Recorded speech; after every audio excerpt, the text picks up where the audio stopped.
Oh dear. All right. So, I guess we're gonna do a little bit of a different video today than if you'd followed from the beginning. Uh, Rather than my business updates, we're gonna talk some card show stuff. If you're new here, my name's Colin. I run Gothic Gaming. It's a small online Pokemon store based out of my living room.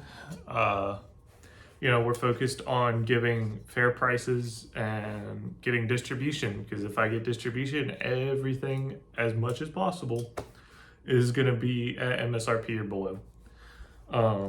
I've said that from day one. I'm going to hold myself to it, whether we have distribution or not. I'm going to do my best to give you a fair price for sealed. Currently, I guess where are we going to start today? Today's video is about how to get the most money for your cards at a card show. There's going to be some of this that is applicable if you have a local game store or a card store. I'll kind of explain where the cutoff kind of begins. But buckle up, it's going to be a little bit of a longer video. Hopefully you guys are going to get some good information out of this. So where to begin? So we're going to start with these two cards right here. If you can't see, they're like these metal promos. RCSV Star that I had lying around. We're going to use them as today's examples. So what's the first step that you should do is find a card show. Kind of obvious, or a card store, right? I'm going to use both interchangeably until there becomes a point in which, I'm going to note and I'm going to say, hey, this is where card show detours from card store. Okay, so for now, if you're looking to go to your card store, keep on going. We're going to keep chugging through, and I'll let you know when stuff gets different. So we're going to start with this RCSV Star, right? I have this card. I want to sell it. I want to sell it at a card store, card show. What am I going to do? I'm going to go on Google and I'm going to find one near me. I'm lucky in North Carolina, Raleigh area. There's tons of card shows, a couple a month usually. Some are big, some are small, some are hosted by card stores, some are not. Some are, at the fairgrounds or, offsite or somewhere else. But that's what I'm going to find out first is where is it, when is it, and make a plan. Buy tickets in advance or buy tickets at the door, whichever is cheaper. Mark it on the calendar. Now, if you're going to the card show, you're going to want to do this the night before. It's going to be a little bit of a work. It's going to take some patience. Before we start off, you're going to want, if you're following along, it's the night before a card show, you saved this video, you came back to it. Thank you for coming back to it. I appreciate that. But if you're doing that, you're going to want to have an Excel spreadsheet, Google Sheets, even a Word doc works fine. Something that you can take notes of. You're going to want to list all the cards that you're bringing, whether it's to sell, to trade, to either a card show, card store. You're going to want to do this the night before, make a list, and then next to the list, you're going to put condition of the card. So hopefully soon I'm going to be releasing a video on how to tell the condition of your cards. These are metal, so they're kind of in great condition. There's no scratches or anything. I'd say it's near mint. But your card conditions may vary, and you have to be honest about this, okay? This is crucial. You have to be honest with yourself. You have to follow guides. Mine will be an excellent guide. Just saying. But you've got to be honest about the condition of your cards, because there are too many people that come up and they say, hey, I have this card, I want $300 for it. And you look at it and it looks like it was chewed on. And you say, okay, I can't give you as a vendor, you say, okay, I can't give you 300, it's damaged. I could give you $50. And they're like, there's no way, right? So the first step is being honest with yourself about the cards. Evaluate all of them, go through, take your time, look for the whitening, scratches, bends, creases, indents, anything that could take it away from, mint condition. You're gonna want to look for, okay? Be honest with yourself and write down the condition next to the card name. That'll make this process go a little bit faster, and it'll be easier if you kind of take this at one step at a time for your whole collection rather than going, okay, card condition price over and over and over again, right? So we have our card, Arceus V-Star, near mint condition, right? I'm going to be writing that down either in a notebook, in a spreadsheet, in a Word doc, whatever. I'm going to write down the name, condition. Next, we're going to go to tcgplayer.com.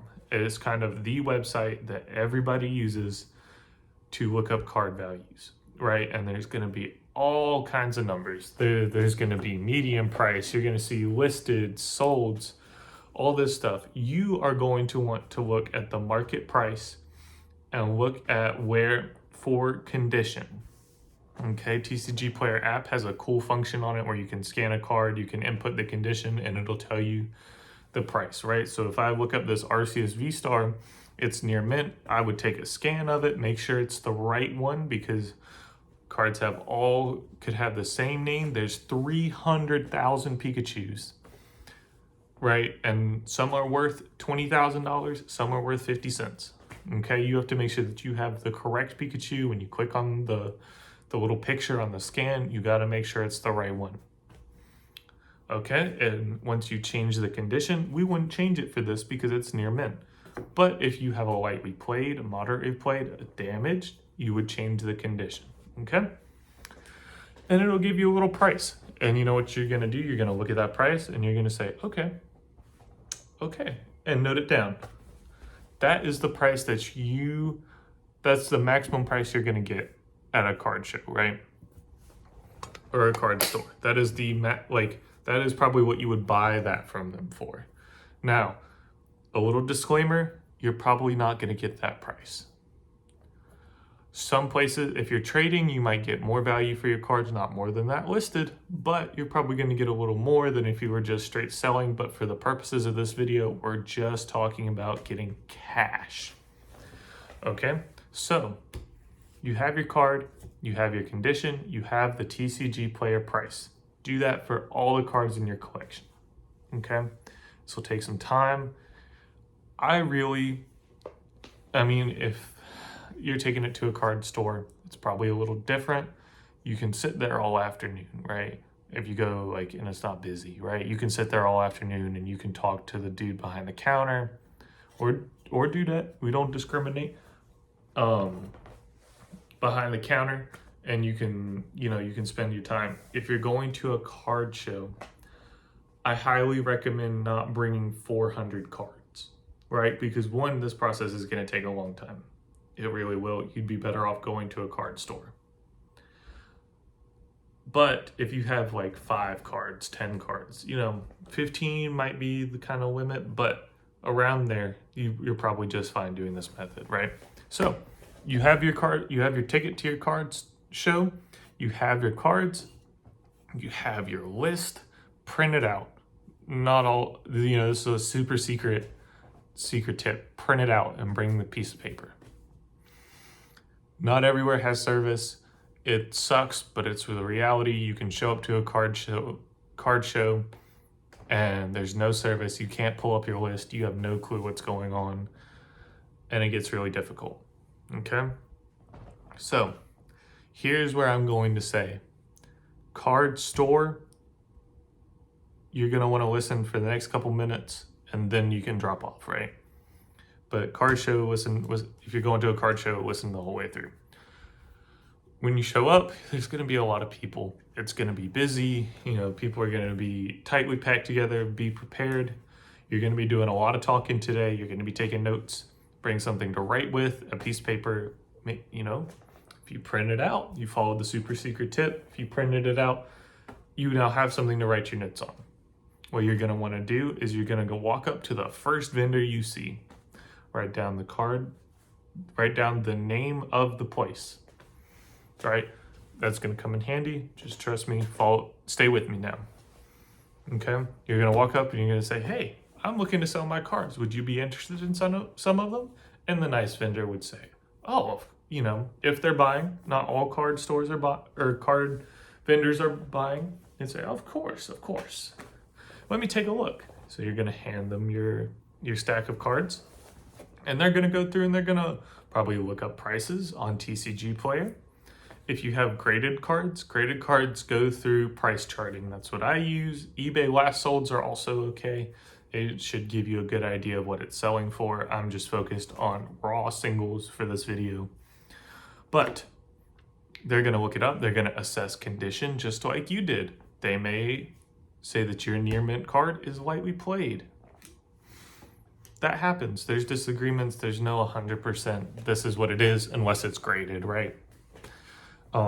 So they're going to go and they're going to say, all right, this is what we value the card. They're going to set a stack, right? They're going to say, these are the cards we want. This is the cards we don't want. So you're going to take back the cards they didn't want and you're going to say, all right, what's your offer? And you're going to say very politely, you say, hey, do you mind if we go one by one? I haven't sold cards before. Or if you have, no big deal. Just say, hey, I want to go one by one if that's all right.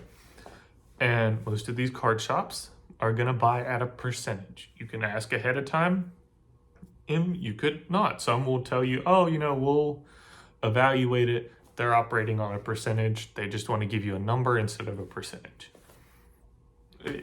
Either way is fine. Different people operate different ways.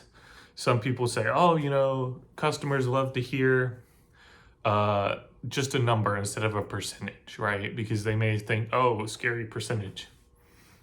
Some people just say, yeah, I just say percentage and then whatever. So you want to go one by one and you're going to say, okay, for this card store name, they offered me $10. The market price is $30. That's a way gross undervalue, but they're going to give you their prices for your cards they want. You're going to take notes and write them down.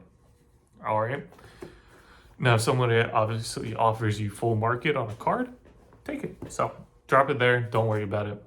But most of the time, they're not going to, right? Every place buys a little differently. They value cards differently. Some may offer you 80%, 85%, 70%, 60%, It all depends on what the vendor believes they can move, right? So if this Arceus V-Star is super desirable, it's flying off the shelves, they may offer you 85%. But this Arceus V, they have 8 copies. And they're just sitting there. They've been sitting for months. And they may offer you 60 because they're going to be holding on to it for a while. Now there are people, it all depends, right? And the guy next to him may say, we want this at 85%. We want this at 60. It all depends. Now, after you get their evaluation, you take your notes and you say, thank you, I'm going to shop around.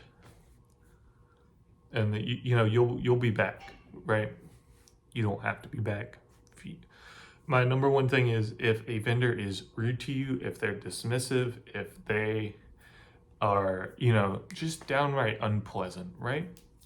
You don't have to do business with them purely based on that. If they're offering the most, you can make that call, right? I don't like when vendors are rude to me. I don't like when they seem dismissive or, like they think that I'm, a sucker, right? And no vendor should be treating you that way at all. Point blank, period, should not be treating you that way. Don't put up with it. You don't have to sell with them at all. Don't feel pressured to sell immediately.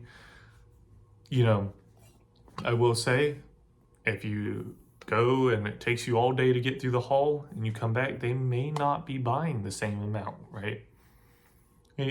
But don't feel rushed. Don't feel like you have to sell your cards, whether you're at a card shop or a card show. You don't have to sell your cards that particular day. You can sit on them. You could put them on Facebook Marketplace. Video coming soon. You could just pass them down to your kids. You could go find a different show, a different shop. All right. So if you're watching to sell at a card shop, this is kind of where I'm going to say this stuff varies. You're going to get an offer. You can shop around to other card shops. I agree, take notes, write down what they offered you, what, their kind of thing. If you want to come back another day, if you want to run it by somebody that that's into Pokemon, if you want to post it on Reddit or Facebook or whatever, do it. Don't feel pressured to sell either, but you're kind of at a point of you take their offer or you don't, right? There's not a lot of shopping around you do immediately. Like I said, you can go to another card shop. If that's the case, keep watching. Same thing applies. Just you're going to be doing some driving. Okay. Now, for those of you who will be driving or will be going to the next booth, let's continue. So you now have your list of cards and offers, right? You're going to keep going from booth to booth to booth till either, if you want the most money for your cards, you're going to go to every single one. Everybody offers differently. You may find the dude in the corner that has nobody coming up and he's like, yes, absolutely, I will buy this at 90%. Right? And you're like, oh my goodness, I would have missed him if I didn't walk through every single one. And over time, this is going to get tiring.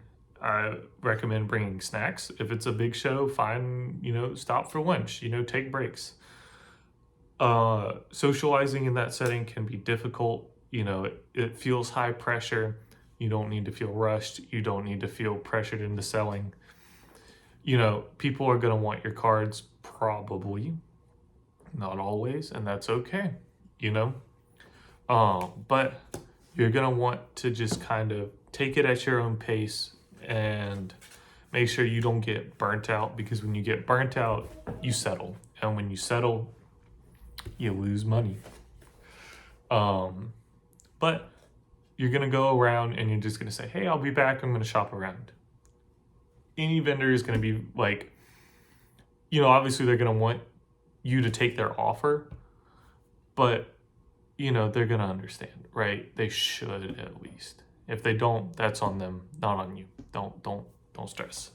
So you shopped around, you have your list. Now here's what you're going to do is you're going to look at your list. This is why we make them. This is why it's so useful, is because by the time you've gone through 20, 30, 40 booths, you're not going to remember who offered you $22.50 on your $30 card, right? And not every place will buy everything. Some will offer on only 5 of your 20 cards, and you'll have to bounce around from place to place. But when you decide on where you're going, you can walk back through the hall, you can find them, and you're not reliant on your memory of, oh, I think this place offered me this, but I'm not sure, right? So you're going to take your list, you're going to say, all right, for RCSV, I got offered 90% at this booth.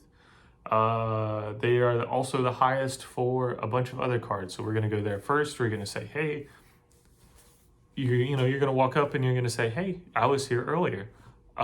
These are the cards I'm looking to sell to you. These are the offers you gave me earlier. If they're still valid, I'd love to make that deal. Now, a heads up, they may not always be valid. Some of them they might make adjustments. They may say, hey, we're no longer interested in this. And that's okay. You still have your list. Go to the next person. But they're going to say, all right, here you go. Do you want cash? Do you want Venmo, PayPal, Zelle, whatever, right? And you're going to get your cash. You're going to give up your cards. And you're going to walk away happy. Hopefully. That's the goal. But you're really going to have to talk. You're going to have to talk to other people. All this is a battle of patience and determination to an extent, right? It's, if you don't get through everybody, that's okay. If you find a deal and you're like, okay, I don't think I can get better than this, and you're happy with the value, take it. You don't have to squeeze every penny out of every single card. You don't, you're not, a poor seller, or, you're not a sucker or whatever. If you, find an offer you like and you take it, there's no shame in that, right? this guide is purely for you want to maximize every penny from every card, right? So that kind of wraps us up for this video. Obviously, if you have any questions, if you want to, see what a vendor sees, or, you've got kind of questions for a vendor, feel free to comment on this video. Reach out, whatever. More than happy to answer all of your questions, any of your questions. Don't forget to like, share, subscribe, do the thing, tickle the bell, ring the monkey. And if you're in the market for affordable, fair priced, I don't know if affordable is the right word for trading cards, but if you're in the market for fair priced sealed Pokemon product, check us out, gothicgaming.com. Check us out on Instagram at gothic.gaming. We'd love for you to check out our selection. We will have our shows we announce that we go to whenever we get accepted into them. So check and see if there's any that are going to be near you. I'd love to meet you, create those connections. But we're here. We're going to keep being here. We're going to keep putting out hopefully more content like this. Hopefully you're going to get a guide on how to evaluate your cards for condition coming soon. But yeah, best of luck, whether you're selling to a card shop, a card show, whatever. Facebook, that's a whole different ball game, probably another video for sure. But yeah, don't be afraid to reach out, subscribe to our newsletter. Like I said, check us out, gothicgaming.com.